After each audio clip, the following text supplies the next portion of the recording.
Soothing Semantics podcast, guys. I'm switching this around a little, Talia, because usually I go, welcome to the, I do the same thing every time, so I'm switching it up a little bit. Ladies and gentlemen, heebs and sheebs, episode 241, baby. 241 of the Soothing Semantics podcast. Subscribe, smash the like button, smash it, break your keyboard in liking my stuff, and leave your comments, good or bad, welcome them all.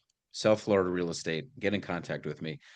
Zoran Mamdani is now the mayor of New York. So if you want to get the fuck out of there and you want to buy a beautiful waterfront property or even something simple, it can be a condo, it could be a little cottage, I would love to be of assistance. And real estate also, I want to, before I forget, I want to thank Shimshon Bagley for at Absolute Auto Leasing for getting me my new car lease, Mazda CX-50. So I want to thank you, man. Thank you so much. Now, Tali, thank you for coming. Pardon me with all the ads, but it's really awesome having you because I initially came across your content maybe 6 months ago, and I said, "Who is this Israeli firecracker?" You totally unhinged. You and this other Israeli girl, Rebecca Balsef, I don't know if you've heard of her. Very different personalities, but what you both have in common is you're totally authentic. There's no bullshit, straight to the point. You're not going out of your way, meaning you have no problem offending somebody if what needs to be said needs to be said. And it's very Israeli, it's very New York, because I grew up in New York, but it just meshes beautifully, and I fucking love it. It's awesome. It's really, really Keeping awesome. it We need real, more of baby. it. Gotta keep it We need real. more. This is what we need. This is what we need. So we're gonna get into it, guys. Make sure to follow her at It's Talia on Instagram. You're also on TikTok. Is it the same? Because I never really go on Yeah, TikTok. it's on TikTok. It's I actually could access my TikTok, but I think it's Tati on TikTok. Let me pull it up real quick. Yeah, I have a few other account names because again, I started on TikTok and my Instagram used to be my personal Instagram, which ended up being my advocacy Instagram. Let's see, I can pull it from here, profile. But yeah, I'm essentially on all the platforms. So yeah, on YouTube, Talia or Tati as well, starting to grow my YouTube right now. Let's see.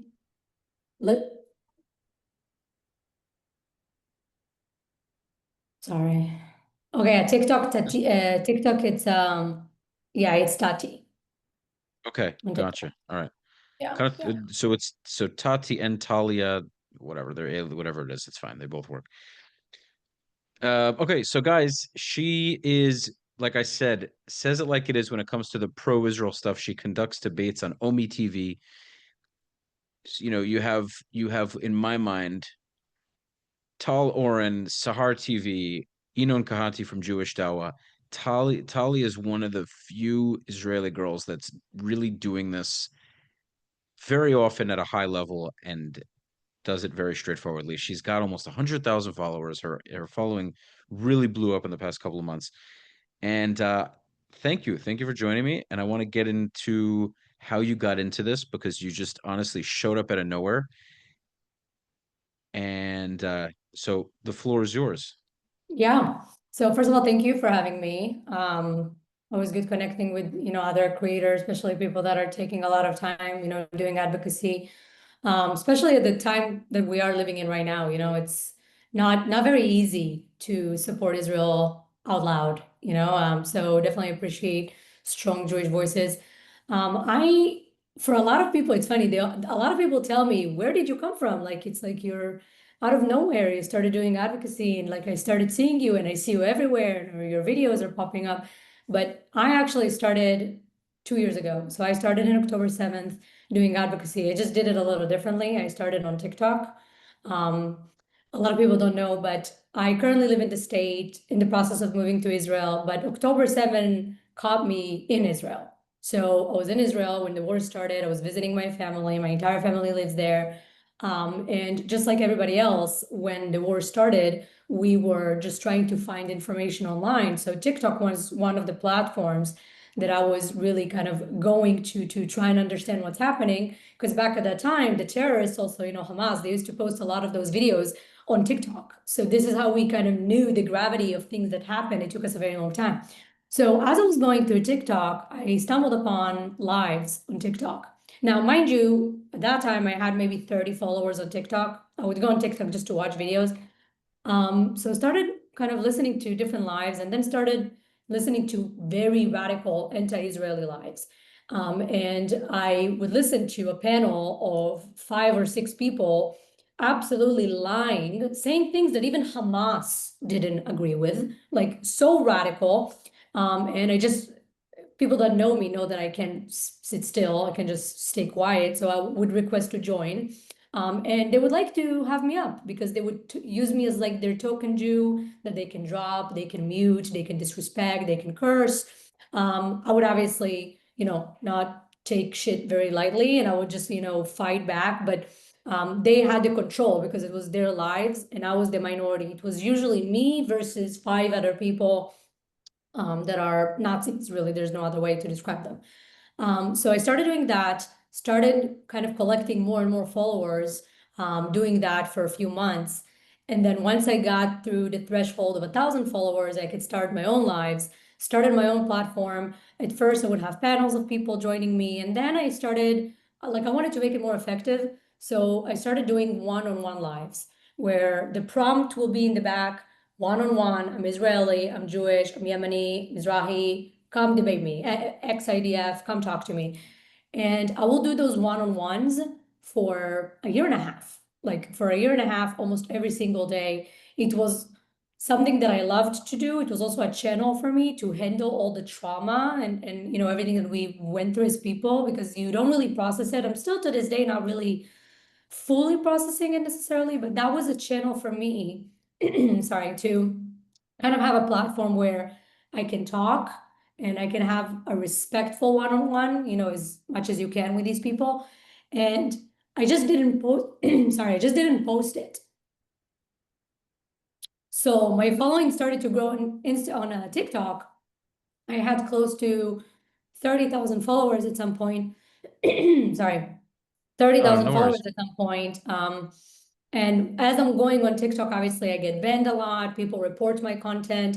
A lot of pro-Palestinian creators knew who I am. So when I would start a live, it would usually be taken down after 5 or 10 minutes because people just report it. And then, essentially because of all of those false reporting, my account was taken down at 30,000 followers and I couldn't bring it up. I couldn't restore it. So I had to open a new account. But when I opened the new account, I understood that I have to change tactic because I knew that Instagram, owned by China, not a good platform to rely on necessarily as the only platform, and I have to diversify my content. So I started using my Instagram, which used to be my private Instagram, and I had like 2,000 followers. And I would take parts from my TikTok live that was recorded and start posting it there, along with videos about things that's happening. And my Instagram account grew, but yeah, just like I said at the beginning, only in the past like 2, 3 months really it exploded. I was And following you before you had 10,000. I remember I started following you maybe when you had, I mean, nothing. You were maybe at 5K when I first found you, or less than that. Once you hit 10K, you got to 20 pretty quick, and then you got 30K in the last couple of weeks, I think, right? You probably got yeah, an it's extra like been 30,000. since I hit 10K, it's been pretty much 1,000 followers a day minimum. And then That's how yeah, that it's shit been works. I'm crazy. telling you something about 10,000 on any platform. Now I'm about to hit 10,000 on YouTube. It's awesome. Um, yeah, man, it's awesome. And I'm just there's so much shit I'm learning, man. ChatGPT, the implementations with just little creative ideas.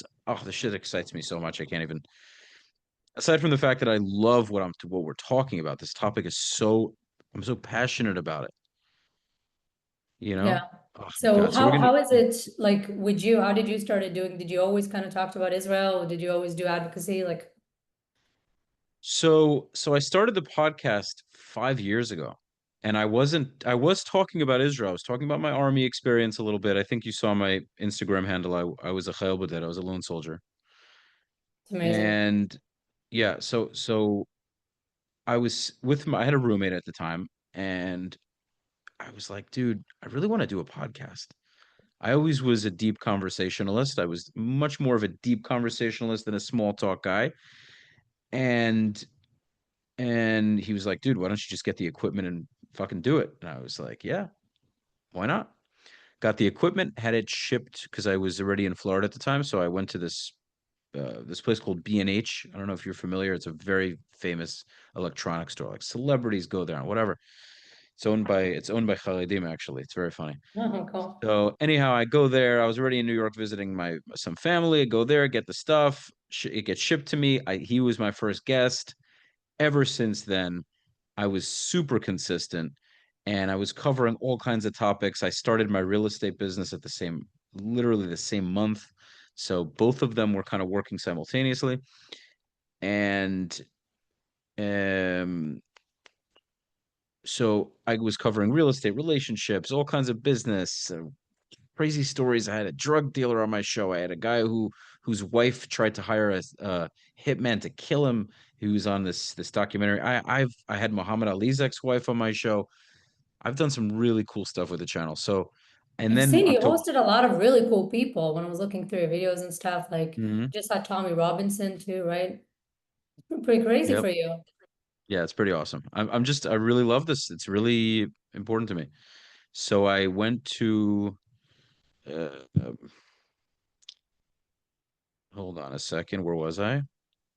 I was just thinking. You had me thinking Tommy Robinson. It's pretty crazy. Yeah, it That's is. It was awesome. pretty crazy when I saw that video. I was like, holy shit. Like, Yeah. I went to it's England to do it. I got to connect. I got connected through somebody I knew.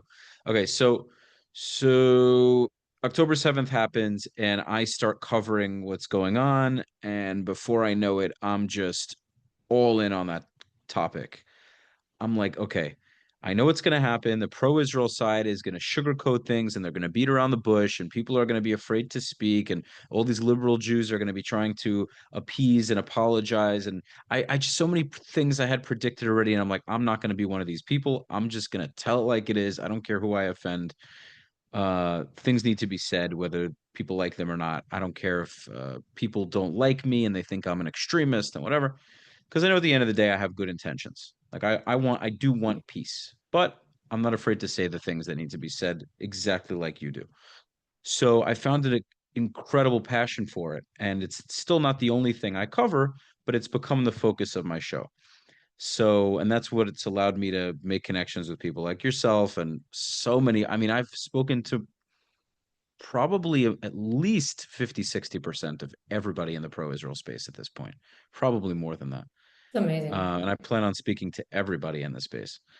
So here we are, you know. Now, was there something that you were talking about that maybe because we ended up shifting to me? I'm just trying to No, remember. honestly, just kind of like the just the background of how I started doing what I'm doing. Because again, I started on TikTok, didn't post all that content, and then started posting things on Instagram. So for the people that don't know me from the TikTok space, they think that I kind of came out of nowhere. But I do have a lot of people that followed me through the time of the TikTok lives as well. So definitely been in the space, just didn't maximize necessarily the content. I don't know why I didn't think about making videos. I would see videos of Israeli content creators or pro-Israeli content creators, and they're great people that take a lot of time to help Israel. It's just not my approach. This hasbara, trying to appeal for the emotion of the people, just not who I am. I really don't believe in it. I believe Hmm. that for somebody who saw what's going on, saw even a little bit of October 7, and is still to this day didn't think to do a little more research, get a little more information about this, try to really understand. I'm not gonna approach you in this cuddly way. This is just not Right. who I am. I'm gonna criticize the way that you think because it needs to be criticized, and it's not hasbara, it's hatkafa for me. I'm not here to defend myself and my opinions. I'm here to To attack, you to essentially go on the attack offense. your opinions. This Yeah, is yeah, that's what I'm here for. can. That's it. I think, and that it's a much better attitude because think about it psychologically. When you're always on the defensive, you're naturally telling the opposition that you have something to defend, that you're wrong from the get-go, that you're guilty, and you have to wiggle your way out of it. The Yeah. reality, and this is just such a common thing among Jewish people because we're outnumbered and so many people hate us. So we always feel this need of, you don't understand. It's not how you think it is. It's really like this. It's ridiculous. We It's should also be the challenging rational them. aspect. Yeah, it's also the rational aspect of us as people because we believe, there's I listen to a lot of creators like Nick Matau. I don't know if you ever spoke Yeah. to him. You Yes, probably yes. And haven't. I see you're a fan of his stuff because I see I you like love them yeah, yeah. and we all the time like we criticize the Israeli government because they just don't understand the gravity of propaganda on social media and how important it is to tackle it fast because they see it like Jews. They see it, well, why would these people believe this stupid, absolutely insane lie? Like, for example, why would they believe that Israel wanted to poison the Palestinians? So we hid white pills inside of a flour. We kept them whole as well. We didn't crush them. We kept the pills whole, even though we could have just crushed them so they will blend with the flour. We kept them whole. Why would they believe something so stupid? That stupid lie was 2 months of a conversation on Twitter, on social media. People were talking about it. People believe it because people are gullible. So they don't take it as seriously because they think so rationally as Jews, like, oh, people have brain. The We majority of assume people don't people are have, smarter than they are. It's so they fucking really don't. true. We Like, give them the benefit of the doubt. It's like when you're a math teacher and the equations are very easy for you, and you just assume your students understand it. And I'm not good at math, by the way, but just an analogy. yeah. And you just the teacher assumes that of course you understand it. It's fucking simple. How do you not? And they're like, Yeah, and people oh, also it's tell me, like, really even on my comment sections, like, why do you explain to them what is Zionism? Like, it's obvious. Why you don't talk to, like, no, it's not obvious. You have to literally start with maybe the it's base before you go into more yeah, deep yeah, conversation with them. yeah. It's such an important thing, and there's different kind of styles, right? You have certain styles where certain people are much more their whole attitude is peace from the get-go. So I like to bring up, for example, and I like him, I like to bring up Yirmiyahu, the guy who that's Semite. He speaks Arabic, Hebrew, Yeah. sweet guy, such a sweet guy. Like his content. However, and I think there's a place for it, and I think it's good. It's not going to solve the conflict, but it's nice. I think the kind of content that we do, not to I don't want to take away from what he's doing, but I think it's much more effective to do what we're doing in the grand scheme of things. I think once we can have a true level of peace, really actually solve the main issues, where I like to say, where I had Barack on the other day on my show, and I was giving an example of how Israel keeps trying to fix the branches, but they don't want to deal with the root, you know? And so Yirmiyahu is having conversations with these Arabs in Israel, but they're not gonna have peace with us until we fix the root, right?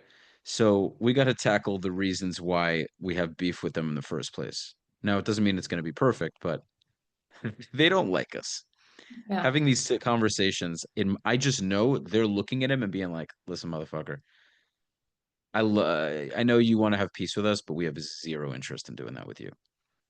You know Or what I if they mean? do want to do peace with us, it will be a temporary peace, or the type of peace that we have with Egypt, which Mhm. is peace until we're strong enough to defeat you. It Right, will right. never be wholeheartedly peace because it's just there's fundamental, like there's fundamental issues that So let's cannot go be into this. fixed. It's just Yeah, yeah, unless Mashiach come, and solve it like who comes? all. Mashiach comes, right? And talks about the Hudaybiyah, right? Tal talks about it. You talk about it, though. The idea of this is how the story of Islam was. When Muhammad didn't have a strong enough army, he was much more peaceful. And once his army was strong enough, he suddenly became very violent. The components of Islam changed. And so let's kind of get into this, right? I just went to interview Tommy Robinson a month and a half ago. I went to England. Sahar was actually there interviewing him as well. Neither of us knew. He was literally in the studio an hour before I got there, interviewing Tommy first, and then I went after, and neither of us knew that the other one was there. He We had stayed at a the same pro-Israel day. It was amazing. We stayed at the same hotel because Tommy goes to has this uh goes to this podcast studio that's run by this Jewish guy. And Tommy was like, dude, this is the studio I sometimes go to record. He's great, yada yada. I spoke to this guy, we hit it off immediately. And so I go to the studio. I have breakfast with the guy who runs the studio first. That's happening. While that's happening, Sahar is interviewing Tommy. I finish breakfast with the studio guy. I go into the studio. I see Sahar and Tommy talking. It's fucking awesome. I literally see them both talking. And after they're done, I sit down with Tommy. And then after that, we get Sahar and I just we meet this Israeli guy who moved to England and he married this British Jewish woman. They had kids. The kids are my age. Whatever. It was an amazing weekend. We'll keep it short and sweet. But Sahar and I ended up chilling the whole weekend, and we had no idea it was going to happen that way. But it was really great. How was your Went to the experience being in the UK? oh, it was crazy because we went to the rally. You did? We got back. Yeah, we got backstage passes to the rally, so we were in it with all the press people and the podcasters, and it was really cool. It was really cool. It was a crazy, crazy scene. And we got a lot of love, by the way. A lot of people, because Sahar has a big channel, a lot of people, non-Jewish Brits, recognized Sahar in the street and they were showing him a lot of love.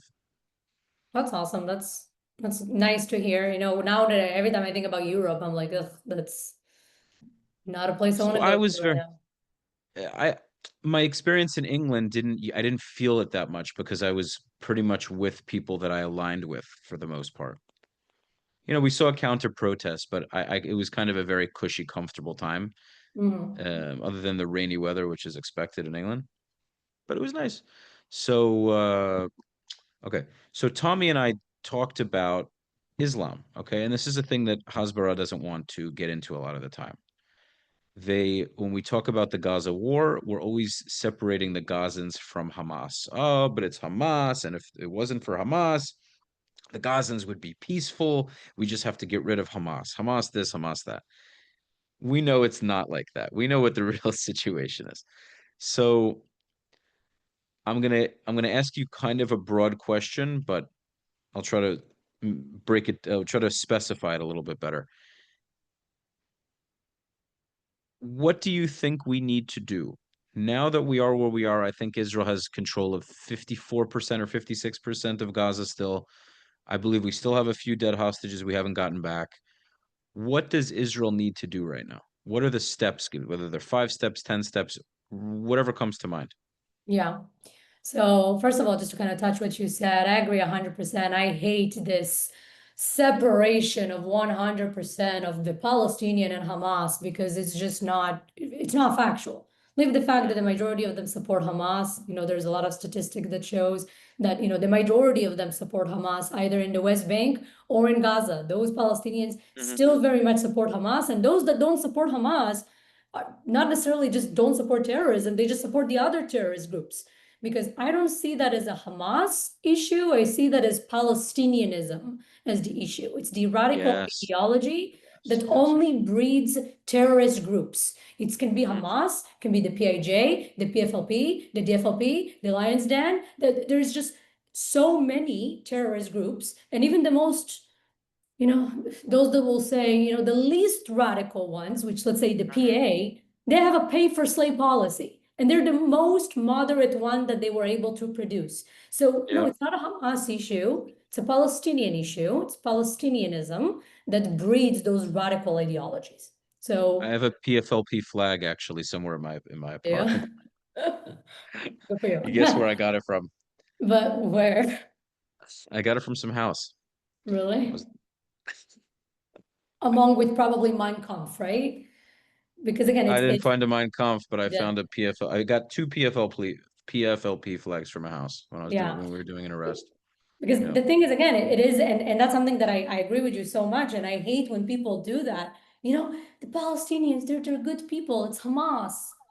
Yeah, no. Again, if you can give me one example of a moderate Palestinian group, it doesn't even have to be a large one, a moderate Palestinian group that has any type of legitimacy, any type of actual actions that they're taking that live in either Gaza or in the West Bank, or you know what, even worldwide.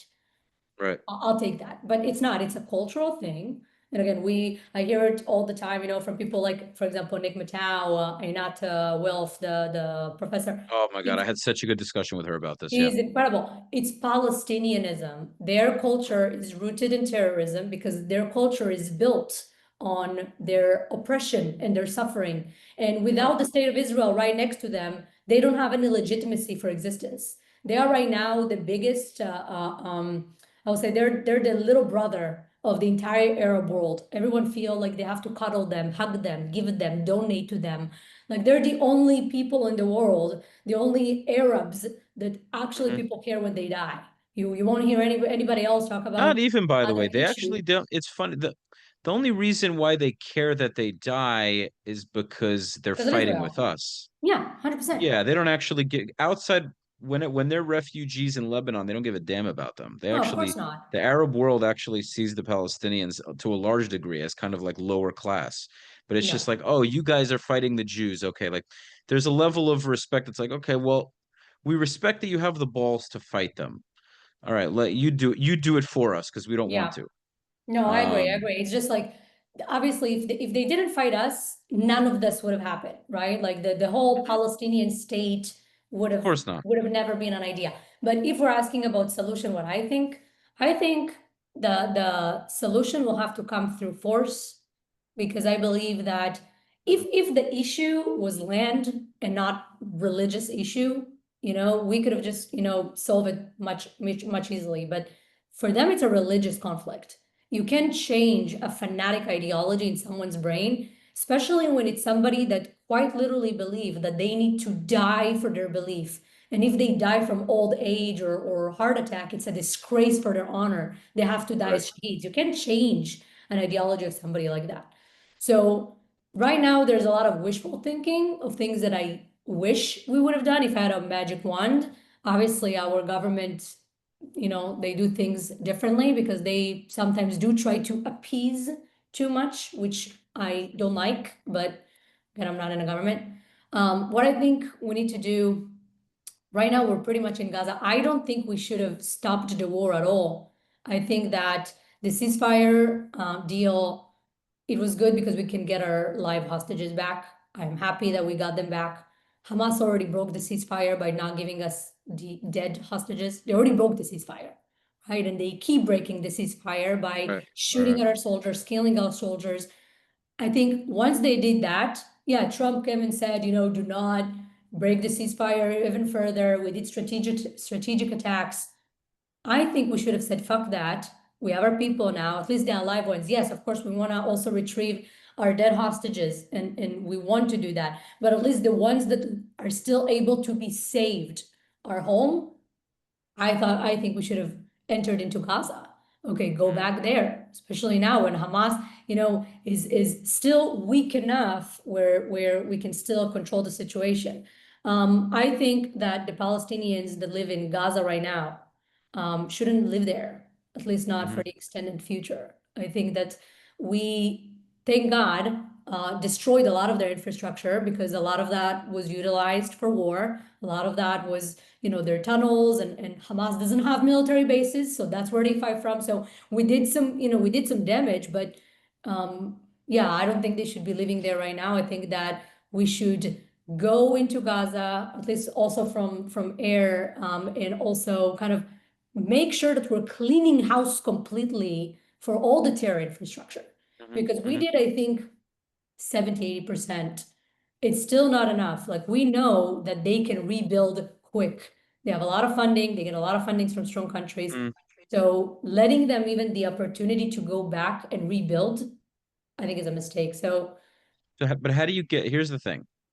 You know how Israel operates. If countries are not willing to take them, let's there's put some pressure. countries that are willing to take them though. They are. Okay, so why are they not going? What's going on? So why they're not going? Because okay, first of all, the Palestinian people are the only victims of genocides that the entire world forced to stay in the genocide. Right.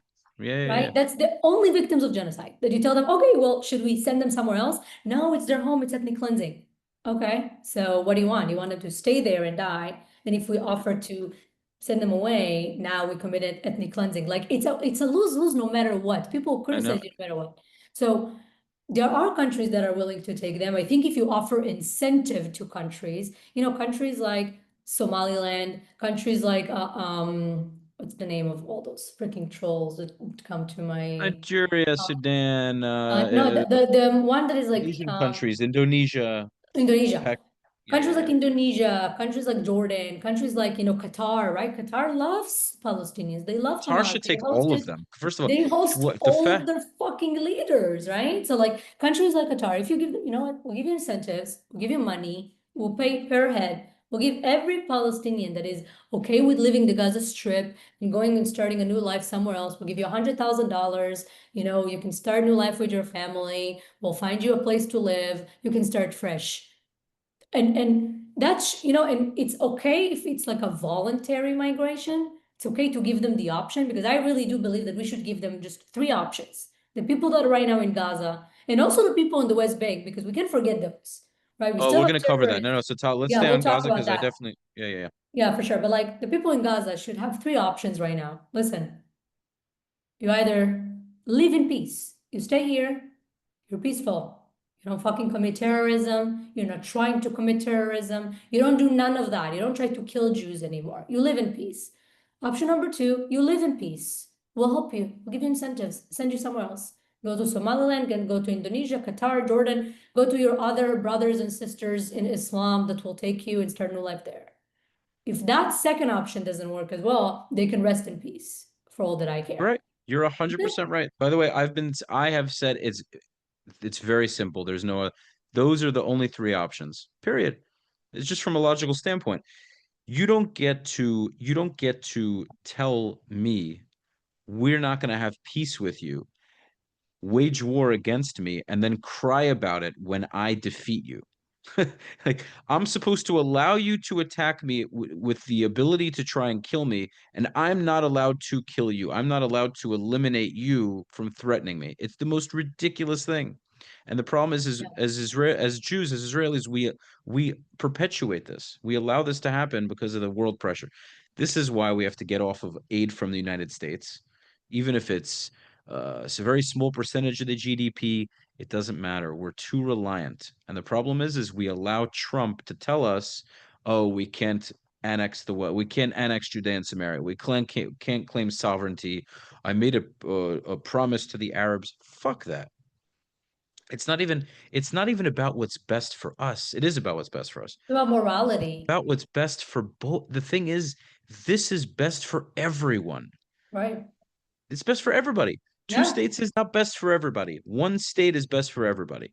It's best Two for states everybody who is wants. worst for everybody. The only people that advocates for two states are leftists who secretly hate Arabs and don't want to live next to them. And this is why they want to 100%. separate them. And people that just don't understand the conflict. People that live in the West Bank, people that live in Israel, and people that live in Gaza, actual Arabs will tell you, we don't want to be separated. 100%. First of all, it'll never even, first of all, it'll never even be two states.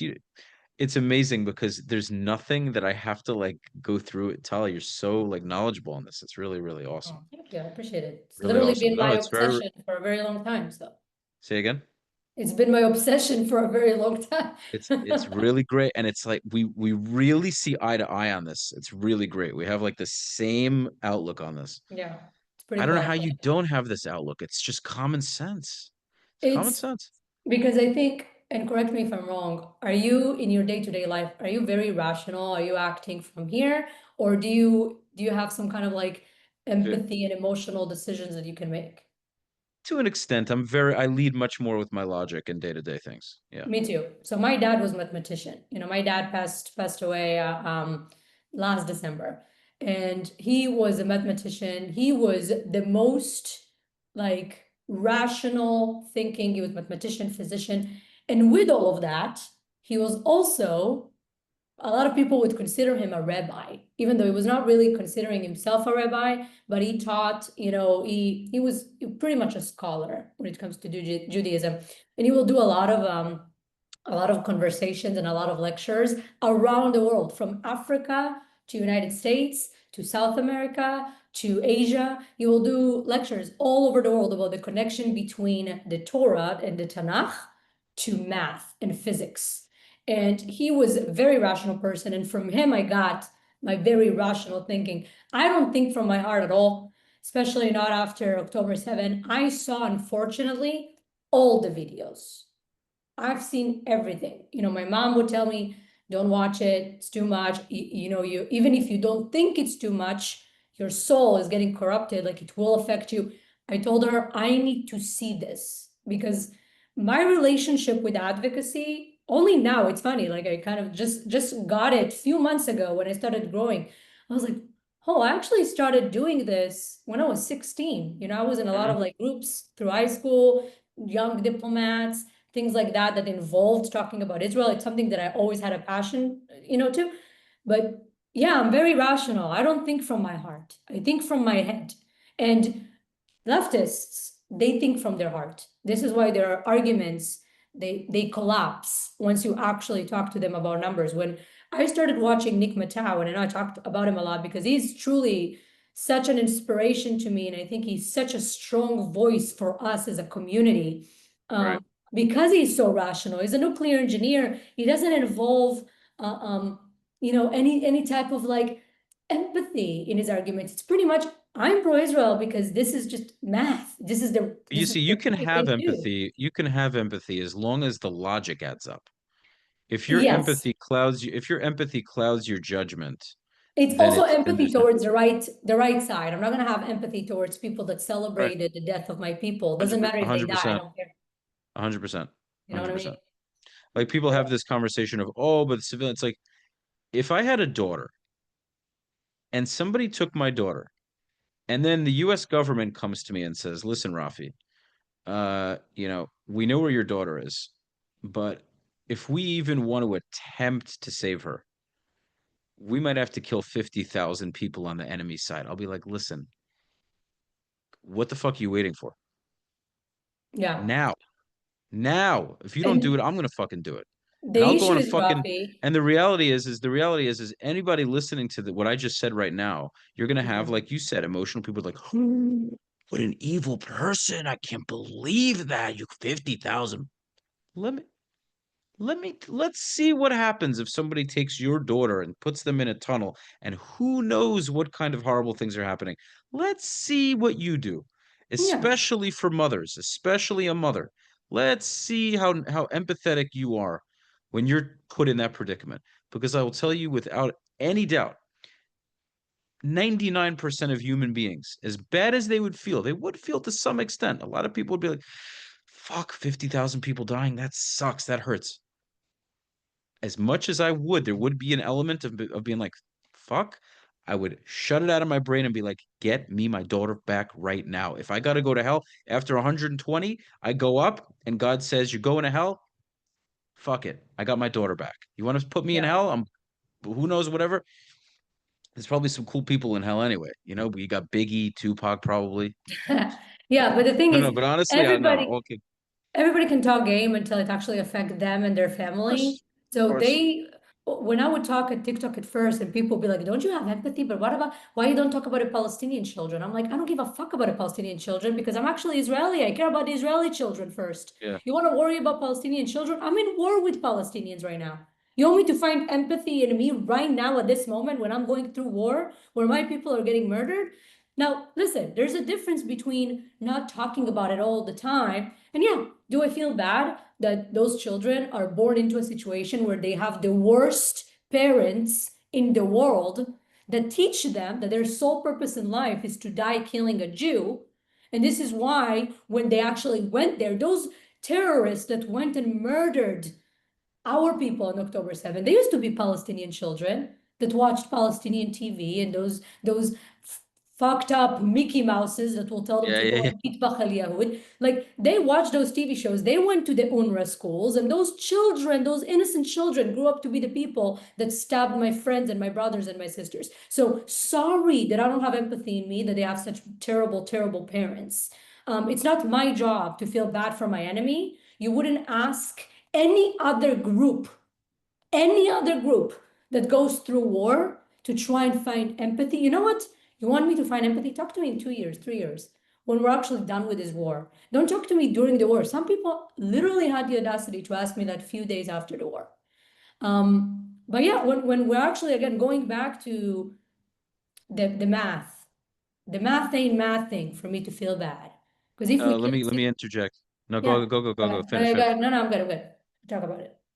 First of all, I agree with that so much. Like somebody, I was having a debate. I want to send it to you. It didn't get a lot of views, but I smoked this dude. He happens to be Jew. His father's Jewish. He didn't have a Jewish upbringing at all. But do you know Patrick Bet David, Valuetainment? No, Ever heard of him? Okay, super famous guy. maybe I've Has seen a him, and I just You've don't. definitely seen him. I'm sure you've seen him. Anyway, there's this Jewish guy that works for him, Adam Sosnick, good friend of mine. He connected me with Tommy Robinson. So Adam, he used to do a YouTube channel underneath this company, Valuetainment. He called it the Saucecast. He hasn't done it in over a year. He kind of just stopped, but he grew a pretty big following, over 200,000 followers. And one of the last videos he did was a 4-on-4 Israel-Palestine debate. It was too many people. It ended up being sloppy. I did not end up speaking enough. It should have been a much smaller debate, but Yeah, 4 on 4, it's excessive.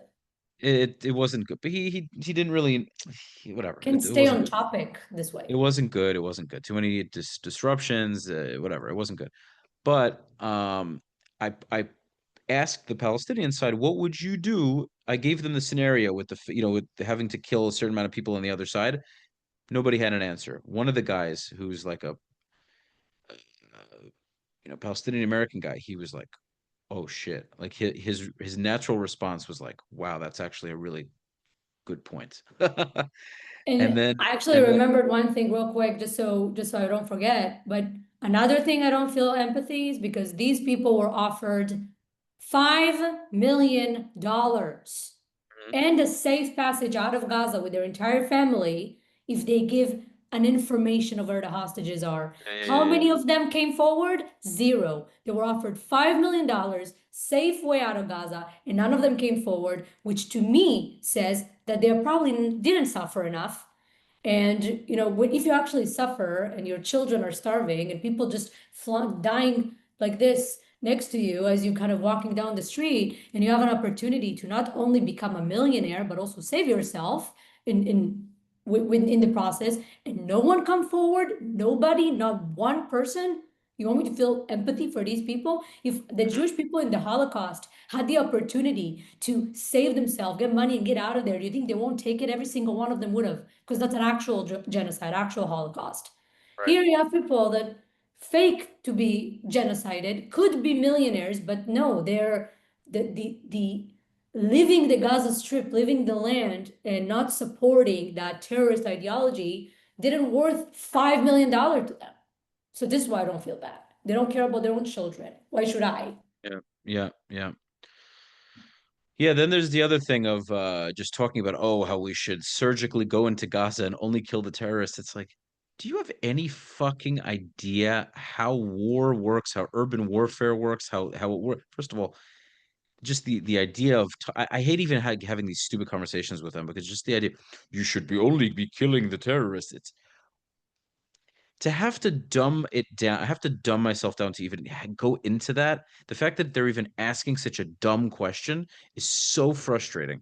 But then I said, when I had this debate with this Jewish dude, whatever, at the end of the episode, at the end of the debate we had, he had ended up saying, "Yeah, I'm a Zionist." I was like, "You were literally on the pro-Palestine side of our debate, the 4-on-4 debate. It looks like I got you to switch to my side." It was very interesting. Yeah. I'll send it to you.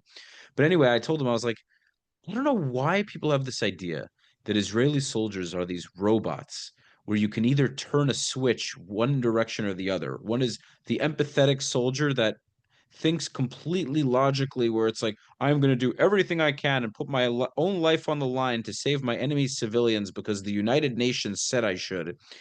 And then there's the other side where it's, well, I'm an 18-year-old and my friend just got killed and I'm fucking mad and I want to kill everybody.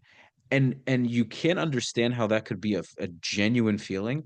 You want to talk about how it's right or wrong, but you can't understand how a human being would feel this feeling of revenge.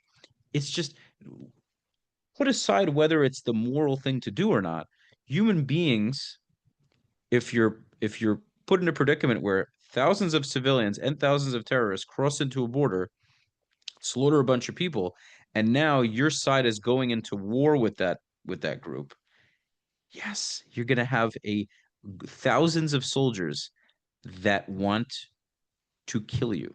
This is how it works. Okay? And so you have a decision to make, and you made the wrong one over and over and over again. Hamas said, "We're not fucking stepping down. We're not stepping down. We're not stepping down." And the truth is the Israeli side's largely to blame for making dumb decisions, like potentially pulling out of Gaza again. Like if we do this, if we eventually pull out of the 54 56% that we have now, and we give Gaza completely back to them, and we let Turkey and fucking who knows who to control it. It's now between Turkey and Qatar, right? No, Which it's are just both gonna be very happy to keep supporting Hamas and giving them gonna money. have rockets in, we'll literally, if we pull out of Gaza It'll be completely, October we will 7th have with steroids. rockets in like 2 weeks. We'll have rockets shot into, and the Israeli leftists will be like, I can't believe it. I'm so surprised. Ani be'elem. I thought they were gonna be peaceful. Oh my God. Yeah, but you know what the thing is? Something that I learned, because obviously I'm very much on the right Yeah, political, yeah, yeah. Yeah. as you can probably tell, right? But I learned, at least on a personal level, because I have friends in Israel that are very diverse. And I had a lot of friends that were leftists, at least before the war. Very much leftists, like two-state solution, let's give them East Were you Jerusalem. ever in that camp, Tali? Were you ever in Me? the two-state camp? So listen, so I'll tell you this. I was never a leftist, always very right wing, but because I'm a very rational person, I try to rationalize and try to understand, you know what? If it is about land, and if we do create two-state solution and create some separation from them, it was not for the love of them, more for the love of us and our safety, more like, what, Yes. if we do separate with them, how does that look like? But it was never, I was never sold on any idea. But again, I'm a very open-minded person. You know what? It makes Pitch it to sense. me. By Pitch the it way, to me. Tali, Yeah. from Talia, correcting you. Talia. Yeah. From a logical standpoint, don't shoot, Talia. From a logical standpoint, two states makes a lot of sense. If you're not this like religious fanatical person, Or we if you don't both know the history, yeah, no, but I'm saying we both want it. We both want some cake. You have a piece, I have a piece. We split it, we share it. Great. Everybody's happy. It's not about that. It's a religious conflict. It's a religious yeah. war. It's not about just Islam. It's Islam versus Judaism. I don't want Simply a piece. I want the whole cake. exactly. I don't that's this you don't get to have any of this fucking cake. It's all mine. You don't get a crumb of it. The Jewish side's like, yeah, but what's the big deal? We still kind of both get a piece. And that's our mistake, by the way. The craziest part is a big hasbara thing that's been pissing me off, and I'm hearing it less because I think a lot of people in the pro-Israel space have been starting to get it. We keep going, well, we offered them a two states for 11 times and they keep rejecting it. No shit, they keep rejecting it. Why do you keep offering it? It shows you're dumbass. Keep doing Like the same mistake again and you again. keep thinking, don't you understand that it was never going to work? Like it's actually a good thing they never agreed to it because it was never going to. If they agreed to it and we did it, now we have less land and we're in the same position. It would have ended up It's a good thing they said no, if you actually think about it. Yeah, I don't even remember who said that, but I Because heard it we would before. have given it to them. If they agreed to it, we would have Yeah, given we it to would have them. And given it to now them for sure. We did it with and now Gaza. We gave them voluntarily Gaza. Like we just, we gave the Sinai back. Like we just be giving land.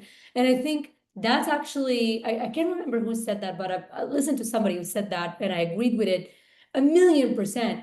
We are the issue because to them, the fact that we were even considering giving them a part of our ancestral holy land that was Mhm. given to us by God, promised to us 3,000 years ago. Okay? Yeah, For all the people in the fucking chat that are gonna say that it was promised to us, go right. fuck yourself. It was promised to us. But the fact that we're even saying, you know what, we'll give you part of it. The fact that we even do that showed them that we are not the rightful owners in their eyes. I've said this on my show a million times. You I'm know what I not mean? taking the Like, credit, but I no, but maybe yeah. maybe I heard you. I heard somebody said that, and I was like, that's such a good Yeah. point because if this is mine, but I'm willing to share it, is it really mine? Yeah, And I that's said how that they shit. see it. You know Yeah, what yeah, I yeah. mean? So yeah, we're part to blame for the whole like two-state delusion. And I was kind of a subscriber for a little bit until I really dove into not necessarily the history, because yeah, obviously it's important, but the core issue. When you actually talk to these people, it's من المية المية فلسطين عربية. It's not from the West Bank to the Gaza. No, it's from the water to the water. It's all Arab. It's not Palestinian. It's not Muslim. It's Arab. It's ours. It was ours They're before. It needs to be ours now. you see, they at least are honest about it. Like they keep saying we're the ones who are like, well, are you sure that's what you want to do? They're like, yes, that's what we want. Are you sure? Maybe you change your mind? No, we're not changing our mind. Sure. Come on, maybe you should. It might be worthwhile. We're not changing our minds, Jews. And we're like, you sure? We keep asking them like a Yeah. million fucking times. But what it It's no, like the no, meme. no, You sure no, about no, that? no, You no, sure no. And about we're that? like, it's like just stop. They're fucking telling you a million times no, and you keep like it's like for fuck's sake already. Yeah. That's why like I hope to talk to Bibi eventually, and I'm gonna have this raw conversation with him. I'm not gonna sugarcoat anything. I'm gonna be like, you know all of this. I'm gonna be like, I'm not telling you anything you don't know. This is not new to you. But like we gotta just like fucking enough already. If we have if we have to get money from Jewish billionaires because we need the 3 bills so badly, I mean, fuck. We need. I spoke to Amir The Avivi. reality is, sorry to cut you, the reality is that we're so afraid of being who we are because we're afraid that other countries and nations will leave us alone. Where the reality is that once we are who we are, and once we are actually tuning in to who we are as people, the So Jewish true. people that So believe true, truly Talia. in Hashem, everything will be solved because there is So nothing true. above Hashem. Not United States, not fucking Europe, not nothing can do more than Hashem. So for us to be So true. afraid, not making a move because it might hurt us.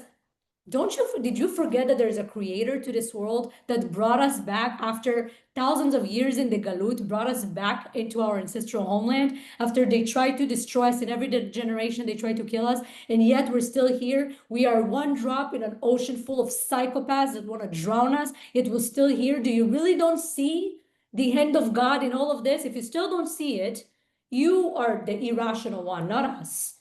We're not the radical machine, messiah, whatever the fuck they say that in English.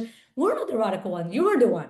Because if you ignore all of those facts, you are the blind person, not us. We see it very clearly. So no, I'm not afraid of losing ties with anybody. If this is what needs to happen, and it's written that they will turn against us. It's written. But it's also written that God will be on our side still. That the Mashiach will come. It's written. Why are we so scared to be who we're supposed to be?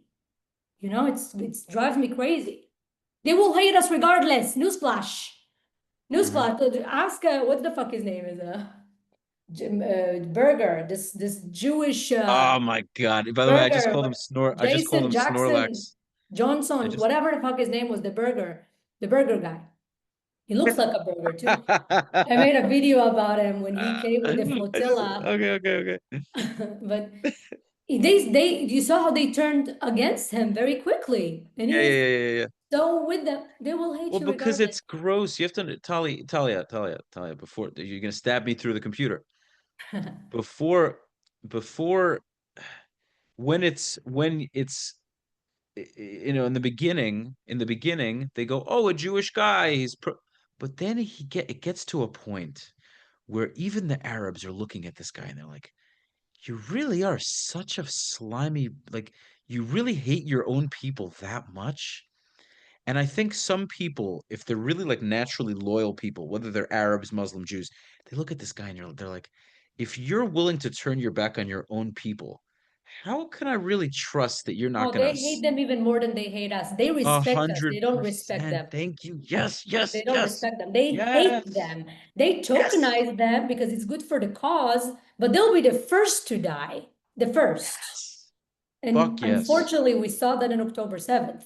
They went hard on those people that lived in the kibbutzim, that helped them, that drove them to hospitals, that flew, kites with them, that helped them, that had all those peaceful organizations. They went hard on these people, knowing that that's who they are. Because of that reason, they don't respect them. They at least respect us. I don't need you to like me. I need you to respect me and fear me. I don't need you to like me. Don't like me. They thought that they liked them, and look what they did to them.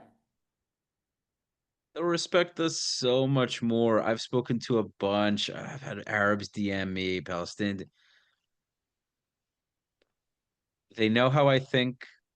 They haven't been able to disprove any of my points. They see how proud I am, and there's a respect.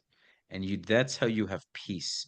You don't make peace with Jacob Burgers because he's not a loyal person. He doesn't have honor. He's just a pussy. There's no respect in that. No respect in that. They Ugh. turned out on him very, very quickly and very Of radically. course, because it's also especially Arabs who like whatever their problems are, they have this honor to them, and it's repulsive to them at the end of the day. Yeah, they'll Yeah, use it. They'll use it when they can, when it's beneficial to them. But yeah. it's gross. But it's like Nobody likes Neturei that shit. Karta, when people like to ask me, when I talk to people like, but there's so many Orthodox Jews that support Palestine. I'm like, first of all, don't say Orthodox Jews when you talk about Neturei Karta, because these Mhm. people are anything but Jews. Okay. Right. This tiny little minority of Jews, less than hundred families, tiny little sect of radical people. Now, by the way, a lot of them protest on Shabbat, doing labor on Shabbat, wearing full rabbi costumes. I'm saying costumes Mhm. because that's what they are. They're cosplaying as rabbis while not keeping a lot of basic laws that Orthodox Mhm. Jews will keep. Also, they believe, like, for them to think that they're just the humanitarian among us. No, dude, they believe that we need to go back to Israel when the Messiah come and you all gonna be our slaves. That's what they I believe. know. By the way, Talia, I don't know if you saw this, but I'm trying to find the video. If I find it, I'm going to send it to you. There's an imam giving a speech in some mosque. He's giving a speech to his people, and he goes, "You know those Jews, those ultra Orthodox Jews." He's talking about the Neturei Karta that claim that they support the Palestinian people. He's like, "Those are not your friends. Those people hate you just as much, if not more, than the Zionists do. They just believe that." When Messiah comes, they're gonna kill all of you, or the Messiah's gonna kill her. And I commented and I said that I wrote this really, really well thought out paragraph about like I forgot exactly what I said. I hope I can find the video and the comment. It was just a great comment, and I got a couple of likes on it from Muslims. Yeah. But it's like I'm actually me being this super right wing guy. I'm not even super right wing. I'm just logical, meaning what people would define it. You and I. It's not that we're these radical people. We're logical. No, I am radical. Just kidding. Just kidding. I don't care, but I have no issue being seen No, that way. I don't rational. give a Yeah, it's shit. really just rational. Yeah. But what it really is, like I a very good friend of mine.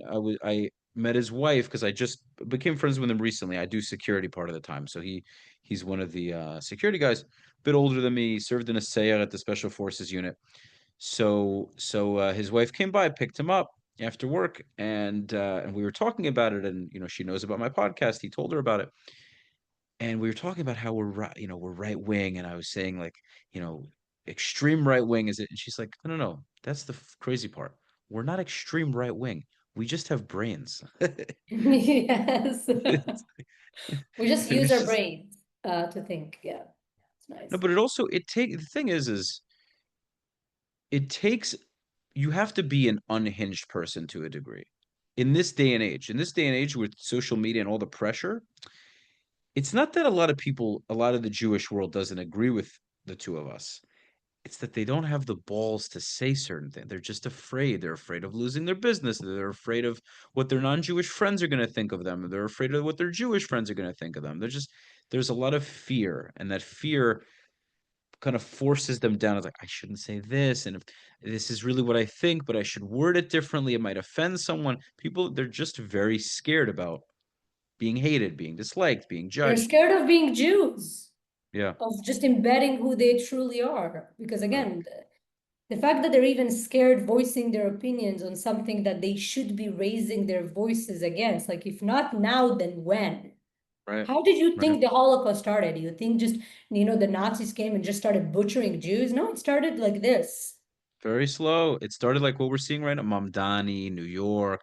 What we're seeing right now, by the way, outside of Israel, very Nazi Germany like. It's giving there's a lot of It's that giving. energy. Did you just say it's It's giving? giving, it's so giving right It's now. The Nazis. giving 1939. It's Giving giving pumpkin, it's Holocaust. giving pumpkin spice lattes and terrorism.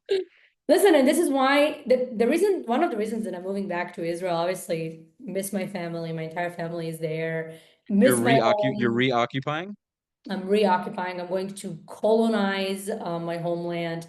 But one of the reasons, obviously, is family and everything, and even just being Jewish among a lot of Jews, speaking Hebrew, being able to just live within my culture, but also because I see what's going on here. Listen, I live in a semi-democratic state, right? I'm around, like, I'll say the DMV area, to keep it still protected. But I live in the DMV area, and yeah, there's like a lot of protests and a lot of people that are like anti-Israel. Let me tell you something funny, actually, because in my line of job, I see a lot of people every day. And this is going to be a message to the Jews out there that are afraid to speak up and are maybe afraid to wear their Star of David or whatever. I quite literally fought with people every single day on social media since October 7, doing lives, debates. Those people will tell you online the worst things. I got death threats. I got obviously thousands of death threats, but I had 3 death threats that I actually had to call the FBI and report and show them videos and do all of that because they were very specific, very gruesome, very like, we know Yeah. your address, we're gonna rip your body And apart, they right? had So it. They had it. They actually had it. oh yeah, yeah. So I had like multiple, I had like 3 of those. I had thousands of just normal death threats, just like your casual, I'm gonna kill you. But I had 3 that were very specific. So I spoke to radical people online that who told me a lot of radical things. When these people see you in person, you have 2 approaches. You're gonna have the approach of the Jew that is afraid, and that's gonna be the majority of American Jews, unfortunately. The 100%. Jews that are maybe gonna tuck the Star of David, put it in the back, maybe Mhm. gonna try to like, hide where they're from, hide themselves, or maybe even change their opinions for that time being and say, oh yeah, I don't support what's going on, it's terrible, just to kind of skip the situation. Those are the Jews that actually, if they are encountering that radical will go for it. It will go for it. It will attack, it will hit, Yes. it will Yes. go for it. When I see those people, and again, I see specifically where I live, there's a lot of Muslims, a lot of Arabs, and everyone has TV nowadays. And when they see me, the first thing they ask me, before even let's say I wear a different necklace, where are you from? The first thing they ask me, because I'm not a white colonizer. You can tell I'm not originally from here. And they always guess, oh, oops, my lighting, wait, it's fine. They always guess, maybe it's because it was on for a long time. Okay, perfect. They always Mhm. guess the Middle East, right? Because again, not a white colonizer. They always go Iran, Iraq, whatever. Okay, well, it's off them itself. It's okay. Um, but essentially they always guess. And then when I tell them, I was like, okay, I'm from Israel. And I look them directly in their eyes like this. I don't even blink. Like, I'm from Mhm. Israel. Mhm. And I want to see the response. Their response is always, oh, nice. Oh, cool. Because to your face, if you show Mhm. strength, there ain't shit. There really ain't shit. They're True. not gonna say nothing to you. The Mhm. max Mhm. that they maybe will tell you, the max somebody ever told me is maybe, so what do you think about the situation there? I'm like, it's war. Have to finish the war. That's it. Mhm. There's not going to be Mhm. another question, another follow-up question. It's the Jews that are afraid and cowering and like hiding. Those are the Jews they go for. They don't go for Jews like me and like you. And you know it, right? Let me see if I can turn on another light. Yeah. So true. So true. They're not going to go for us. We're not as easy. We're not an easy target. You know what I mean? It's so true. I'm like I don't have a big following. I mean, I listen between Instagram and Facebook and everything. My Facebook has like 6,500. My Instagram has 4,500 almost. My YouTube has 10,000. I haven't gotten shit. I do have people. I have this Lebanese Druze guy that talks shit, but he would never say anything to my face. He doesn't actually like threaten me. He just like would bust balls. I had him on my podcast. I did a debate with him. Hmm. But They're just terrified little scaredy yeah, cats. and then there was this guy from Tennessee that said like if I ever see you, I'm gonna knock you out or something. And then I posted a GIF under that of do you ever watch the show Yellowstone? Yeah. So you know Rip from the show? Hmm. So I posted a GIF of Rip and it said You can be fucking a Rip. You can cosplay as Rip. yeah, I totally could. I just needed and then so it said it showed Rip walking just walking next to his horse and it said fucking do it then. And then some British bodybuilder commented underneath and to this guy and said, "You wouldn't do shit," and he Look, definitely because wouldn't do they're shit. just like that. They just like to talk big game, Yeah. but once they're actually in that situation, Mhm. they're not gonna Mhm. say anything. I had so many situations where, I've seen people that I know clearly. Like, okay, so there was one at my previous job, right? So my previous job, we had this like event, so we had to go to this. It was like a client appreciation event Yeah. at this farm, and that place is like super famous. A lot of people, like in the area, a lot of people go there.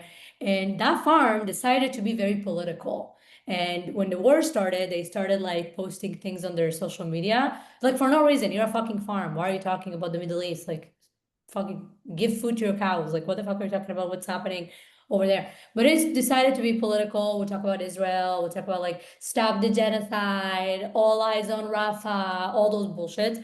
And I had to go there, and I hated the fact that I had to go there and support them. But it was part of the business. I had to. So I decided to go as the most Jewish person in the world. So not only I had my Star of David, I added another necklace of the state of Israel. I added another necklace of the hostages. I Mhm. was wearing a shirt that in the back there was the like the flag of Israel. My iPhone, I bought an iPhone case that had Israeli flag on it. I brought stickers with me because I was like, I'm gonna literally everywhere I go throughout this farm, I'm gonna put a sticker because even if they're gonna remove it, it's gonna be so annoying to them to literally have to remove a lot of like fuck Hamas, Israeli flags, a lot of Mhm. stickers. Mhm. And I did that and I went there and there was this one girl, like blue hair, all that jazz. And she saw me and she was like, are you from Israel? And I was like, yeah, yeah. What's up? What's up? Want to talk? Let's Yeah. let's let's let's have a conversation. You want? She's like, oh no, cool. She ran away. That's who those people are. That's Mhm. the essence of their existence. There's essence of the existence is being virtue signaling online, but actually when you have to confront it in person, you're in shit. Because you know that if you're actually gonna start talking to me, I will destroy you. Yep. So that's who they are, and it's fine. I like it. They're like snacks. We like to snack. It's great. It's so great. Now you see me You know what's without the awesome? lighting. Yeah, it's great. Oh my God. Makes me yeah. So I was raised by my grandma and you mentioned you said your dad died recently? Hmm. So my grandmother died about a month ago, right after I got back from England. And she I'm was sorry. just so yeah, yeah, yeah. But she was just I appreciate that.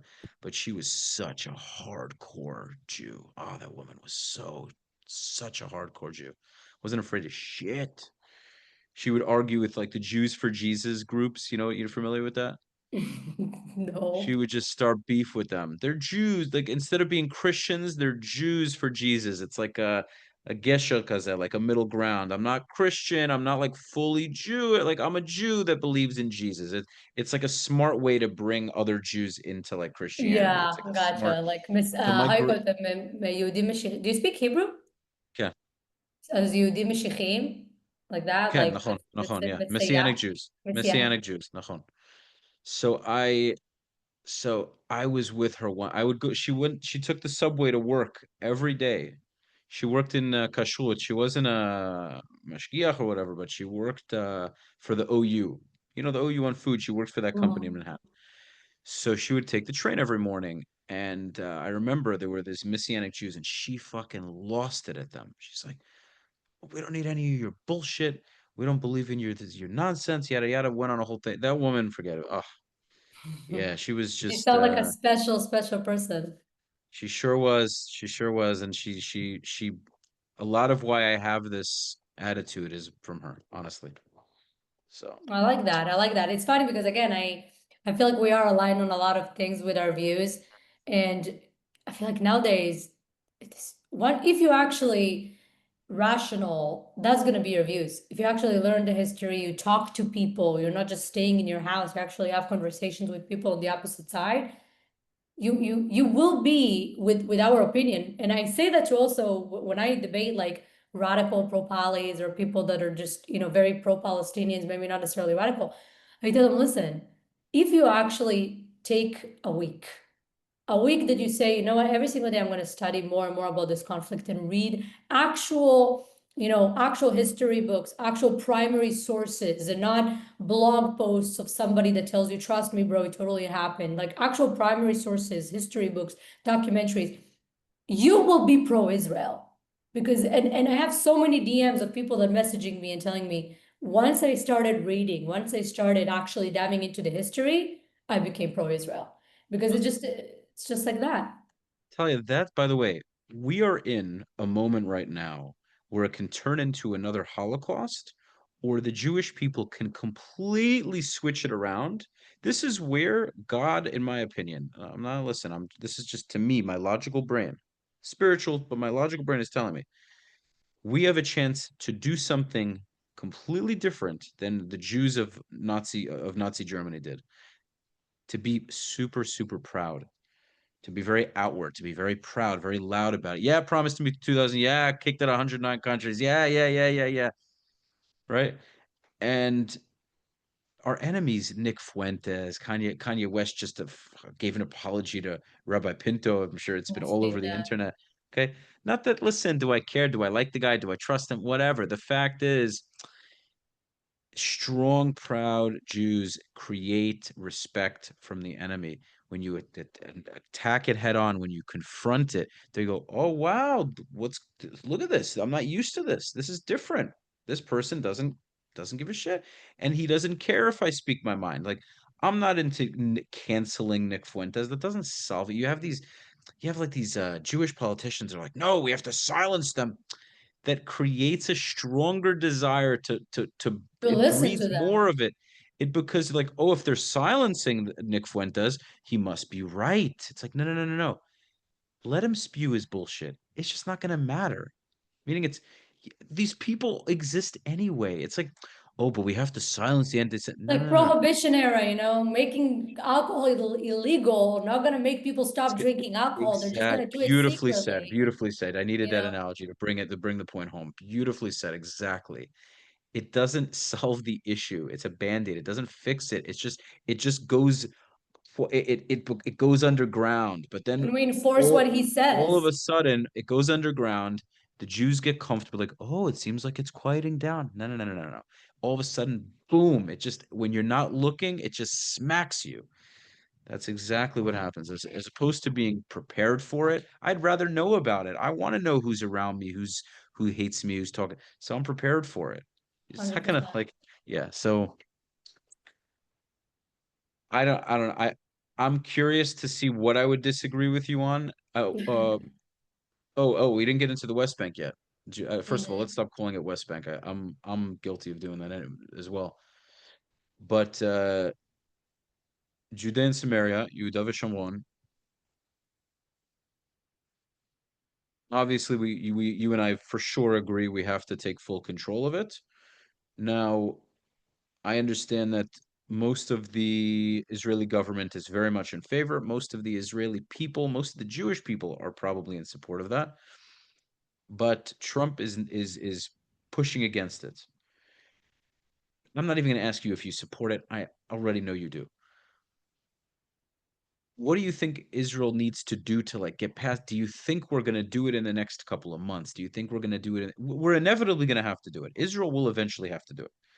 Do you think they will in the near future, or I do you don't think think they're it's going gonna happen in the near future, unfortunately, because I think that right now, again, we have a really good relationship with the United States and the president right now and all of that, and I think there's a lot of like kind of like mutual back and forth between Bibi and Trump, and like there's some of like obviously respect there. So, Trump wants peace. He doesn't want to have any more issues right now. We want to solve one thing at a time. For him right now, we're still in war. We want to solve the war. What are you talking about now? Taking more land, creating more international pressure, all of that. So I do not think it's going to happen. Now, do I think it's going to happen, period? I do. I believe it will happen. I don't think it's going to be in the very much far future, but we also need to think about it this way. We have right now election coming up in Israel. We also have, Trump right now for the next, now let's say three and a little bit more years. We don't know who's going to be the next president of the United States, right? Maybe another Republican, maybe JD Vance, maybe a Democrat. Who knows, right? After you have states like New York that just chose Mamdani, right? We don't know. So if we do have somebody in the White House that doesn't represent the values and the needs and what the Jewish people in Israel strive for, if that's what we have, if we get another Biden or a Kamala or an OSC, an AOC, if we get them in the White House, I believe that the next prime minister of Israel will be less inclined to give a shit what they have to say. You know what I It's so mean? funny because I was literally thinking this and I was wondering if you were going to say it. In a weird way, it's good to have a Trump, because he moved the embassy to Jerusalem, but because we have such a good relationship that we don't want to burn, we want to keep that relationship. If he has an idea that's not in our best interest, we're more likely to agree with it, like what we're doing now. I'm just adding to what you're saying. I'm just expounding on what you're Yeah, saying. We're willing to because we don't want to burn that bridge. Like, oh, yeah, we really need to do that. We really do need to claim sovereignty, but we don't want to ruin the relationship with Trump. I mean, he bombed Iran and he let he helped us with this and helped us with that. But the reality is this is the most important thing, like the sovereignty. That's the root. The root of this whole thing, why we're fighting, is because we're not claiming sovereignty. We're giving the Palestinians a window, not the Palestinians, we're giving the Muslim world a window of opportunity to keep this war going. We need to eliminate any possibility of some kind of Palestinian state because it symbolizes that we are true to who we are. Like the symbolic, the religious symbolism, the spiritual symbolism. Enough of the games, enough of the nonsense. We're here, it's ours, period, end of story. You need to send that message in order for any kind of real peace to come. It's just so clear. I And agree. we keep dancing around it because we're too scared. But it's eventually we're eventually going to have to do it. We're eventually going to have to do it because the conflict is not going to it's not going to be able to go on like this for another 100 years. It's not sustainable. Uh, We need to also stop letting other countries dictate what's yeah, safe, better for us, the Jews. 100%, They don't 100%. live And in it's the Middle East. They don't live they're not in our shoes. Yeah, they can be great allies, but they don't know what it's like to be can I attacked say on some? 5 fronts. I'll say, by the way, and I've said this many times, many times. The Mizrahi Jewish mindset needs to become more prevalent. Right now, the Jewish world is still dominated by Ashkenazi mentality. They're like more of a European, like you're familiar with the word shtetl? Shtetl, no. Yeah, no, it's Yiddish for get. I don't speak Yiddish, but I know some words. Are you, by the way, are you Ashkenazi or are you Yeah, Mizrahi? Hmm. yeah. I get mixed sometimes. I get mixed feelings, but my mindset is You don't definitely. look, you don't look like you look I like Moroccan or like Tunisia or something. appreciate it. Yeah, I get I different appreciate it. different. It's not a compliment. It's fine to be Ashkenazi. Nice. Listen, whatever. It was funny. Barack said that too. Barack asked if I was Bukhari, and I was like, no, no, definitely not. It's the beard. It's So, the beard. because he thought that, whatever. Um, yeah, this is what needs to happen. It's clear, and that's why I say like that.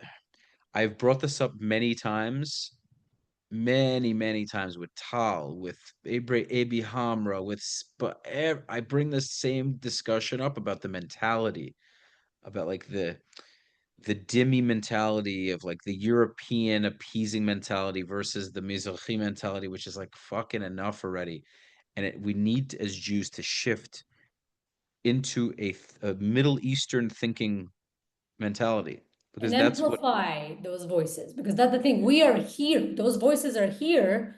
They're just not heard. You know, you're gonna have those TV shows and from Pierce Morgan. They're not gonna have people like me, like Tal, like they're not gonna have us because we're not what they want to represent. They want to Yes, yes, show you're the you're white you're versus the brown. you're 100% right. You're 100%. Our job I to was amplify our God, I voices. was saying this stuff right like early on October 7th. I was making these points. But it's a black and white oppressor oppressed. It just lacks any nuance. But pure listen, if I ever have the opportunity to get on Pierce, first thing, like one of the first things that's going to come out of my mouth is calling him out on this exact thing, by the way. Like I'm going to say, I know you know who the tall guy is. He's a good friend of mine. I know you know who he is.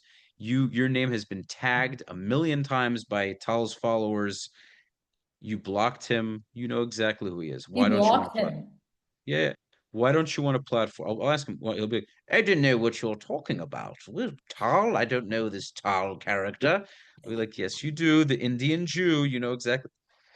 The No, Indian but Jew is the not Indian, Indian. I know he's not Indian. I'm joking. He just looks I Indian. like that. It's funny. I'm gonna start calling him Tal the Indian Jew. He's a poo. You know the. Thank you. Come again. Thank you, Kanye. You Thank you. saw the Come again. last, it's funny because the last video that gained me almost like I think 20,000 followers was the one where I'm laughing at these Pakistanis guys. I was like, shit, there's like a crowd in India that really like videos about laughing about, on Pakistanis, you know? Like, Did it's so you see my video with Tal making fun of Yemeni IQ? Did I send that to you? no. I'm gonna send this to you. We had a fucking Tal and I were crying laughing. Like we both had tears coming down our faces. It was amazing. I'll send it to you. I'll send it to you on Instagram. Yeah. Okay. We've already been talking for an hour and a half. Okay. Is there anything else you wanted to cover? Honestly, I think we covered a lot. I think we Because talked people about the have short West Bank, attention spans. I can already tell that I could talk to you about this for hours, but but I just people's attention spans are shit. So yeah, for sure, for sure. I think we're gonna cut it here. I think we tackled a lot of really important subjects. Obviously, it was great talking to you. We align on a lot of things. Sure, I'll talk to you again. But yeah, I think we just kind of, if we conclude kind of what we were talking about, you know, to the Jews who listen, be stronger, be more proud. The less proud you are, the weaker you are, the more they will come for you. So stop with this mentality of hiding. They know who you are. They see you for who you are. And if you're gonna keep hiding, you will need to hide forever because they're just yep. gonna come for you. They don't come for people like me. They don't come for people like him. They come for people like you. So stop. Also, come back to Israel because that's your actual home. Also, you can come back to Yeah, Israel. yeah. No, I listen, I'm glad that you bring it up. I'm glad you bring it up. Like I said, well, hopefully I'll when the time is right. I mean, time is right is a corny line because there's never a right time, but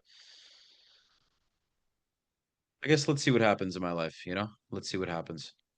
Fair enough.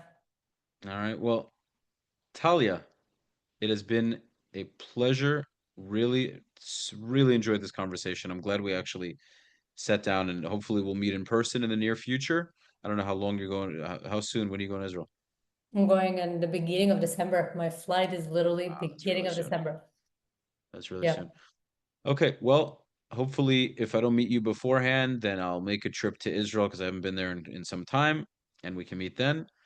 But really, really enjoyed it. It was just such a natural flowing discussion, and just Yeah. really enjoyed. Guys, thank you for making it to the end of this episode, episode 241 of the Soothing Semantics podcast. Make sure to smash the like button, leave your comments, subscribe to the podcast. Go check out It's Talia on Instagram. And what was it on TikTok? Tati. Tati, yep, Tati or Talia on Okay. Instagram. Once you write Tati, you're probably gonna see me. I speak a lot of shit on TikTok, so Yeah, she probably gonna does. Yeah, she does. She's like a Jewish Latina. She throws flip-flops, she'll throw a plate at your face. She's intense. She's intense. find.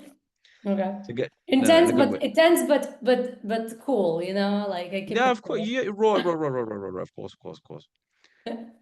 That's it. Okay. Gu- Guys, follow us, check us out, and it has been real. I will see you on the next one. Peace.